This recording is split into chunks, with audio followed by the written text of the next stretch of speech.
Party అధికారంలో ఉన్నన్ని రోజులు లీడర్ సభలు ఏం చేసినా నడుస్తుంది. వాళ్ళు చెప్పిందే రూలు, వాళ్ళు చేసిందే చట్టం. అదే ఒక్కసారి అధికారం పోయిందంటే ఇక అంత ఎల్లెలకల పడ్డట్టే అవుతుంటుంది. అందుకే ఏ పార్టీ అధికారంలో ఉంటే ఆ పార్టీలకు జంపింగ్లు చేయడానికే చూస్తుంటారు లీడర్ సభలు. దొరికిందే సందని అధికారంలో ఉన్న పార్టీ వాళ్ళు కూడా గ్యాలాలేస్తుంటారు. ఇక ఇప్పుడు ఏపీలో గట్టినే నడుస్తున్నది గ్యాలాలేసే కార్యం. ప్రతిపక్ష హోదా ఇయ్యలేదని ఈసారి అసెంబ్లీ మీటింగులకు పోలేదు ఫ్యాన్ పార్టీ వాళ్ళు. అయితే మండలి మీటింగులలో మాత్రం ఫ్యాన్ పార్టీ వాళ్ళకు బలం ఎక్కువ ఉన్నది కాబట్టి అక్కడ లొల్లి గట్టిగానే నడిచింది. ఫ్యాన్ పార్టీ ఎమ్మెల్సీలకు మంత్రులకు మంచిగానే నడిచింది మాటల కొట్లాట. కానీ ఇక పోను ఫ్యాన్ పార్టీ వాళ్ళకు ఆ బలం కూడా తగ్గిపోయేటట్టే కొడుతున్నది.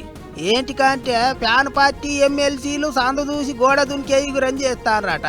ఇప్పటికే 39 మంది ఎమ్మెల్సీలల్లా 5 మంది రాజీనామా పెట్టిండ్రు, 34 మంది అయ్యిండ్రు. ఇక ముందు ఇంగింత మంది కూడా బయటికి పోనీకే చూస్తున్నారట.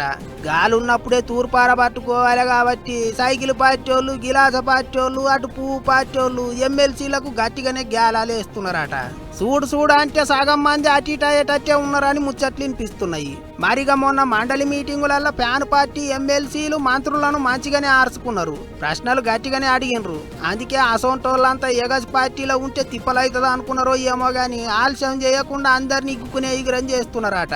అసలే కేసుల మీద కేసులు అవుతాన్నాయి, పాత లెక్కలన్నీ బయటికి తీస్తానని ఫ్యాన్ పార్టీ ఎమ్మెల్సీలు కూడా కొంతమంది ఏంటికి వచ్చిన పర్సాను ఏదో ఓ కూటమి పార్టీలకు జొర్రితే అయ్యే పాయ అన్నట్టు చూస్తారట.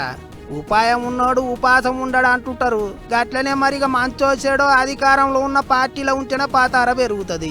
అందుకే అవసరానికి తగ్గట్టు రంగులు మార్చాలని చూస్తున్నారట లీడర్లు.